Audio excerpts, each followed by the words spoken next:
Gaff, your first 3 points as Daggers boss. How are you feeling right now? Yeah, look, delighted, but just delighted with the collective. You know, I just spoke to them in there. You know, the boys coming off the bench, making an impact. How hard the starters worked, and even the coaching staff behind me, making my job easier. Saying to me, "What about if you do this? What about if you do that?" And their information that they was giving me and the trust I'm putting into them helped us to get the 3 points today. So the real collective, you know, squad, staff, everyone that's come here today, you know, even the fans sticking with the boys, even when we were 1-0 down before half time, you could tell that they were sticking with the boys, and for all of us we got a nice moment at the end. Looked like we're going to go home with just a point, but it's a bit of magic from in here, isn't it? Yeah, look, we looked in the week and we sort of said as the game sort of gets stretched, because of the position they're in there, you know, they want to pick up 3 points all the time, so we sort of said there will be moments for our attacking players to get 1v1.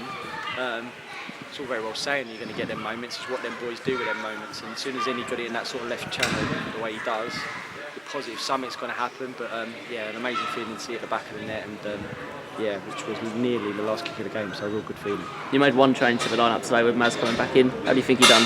Oh, brilliant. A real massive plus for me and the group that I've walked in with Maz, being able to train for a few weeks and raring to go, sort of saying to me, "Gaff, I'm ready whenever you need me." And we felt well, with the way they played and the sort of what we were going to do, we needed that sort of compactness in the midfield. I thought him and Lingy did really well to help Sags and Robbo in there. And the plan was, as it got stretched, you know, for Jules to come on and use his pace and directness, and obviously Sid as well, with his directness. But yeah, look, really pleased for him because he had a little bit of a timeout, hasn't he? You know, I've come at the back end of it, but I think yeah, he just showed what a good player he is, and I knew that anyway. Just on the personal level here, I spoke to Musa Gaff on the way up here, and he told me he's currently honouring Ramadan and his fasting, but he put in one hell of a shift out there, didn't he? Oh, yeah, and to be able to do that, and like you're saying, fasting and showing them energy levels and the endeavour to want to do it as well. Yeah, I thought Mo and Robbo being the captain, leading by example, the way he was around the pitch the whole 90 minutes. But yeah, look, Mo's a great lad as well, you know. Anywhere you ask him to play a bit like Lingy, ask him to play 2 different positions in 2 weeks, and they're both just like, yeah, no worries, and then they'll go in there and do that job for you. But yeah, sort of said we've got to look after him now, and he looks after himself really well. Prepared to go again Tuesday. What was your message to the lads at the break then? Obviously we just conceded before the whistle, so it must have changed your mindset a little bit going into the changing room. Yeah, I think it was that, to let them know, you know, that it was a stupid thing to do before half time, not beat anyone up about it. No, you make decisions within games, and it's all very well what I see from the technical area or things you talk about during the week, but we've got to let them play, we've got to make them make decisions, and to be brave, to not let a mistake, you know, kill what you was trying to do before that. Yeah, it was a blow just before half time. It could have been easy for them all to go under and feel sorry for themselves, but I see a positivity in them that they didn't want to let that happen, and that gave me the positive feeling. I said that if we get one, then we'll get a second. I didn't know it was going to come in the 94th minute or whatever it was, but I was positive that we'd be able to get into the game and then maybe come away with 3 points. I think the main key point from last week was just how organised your side were, how you set them out, and yet again everyone seems to know their role today.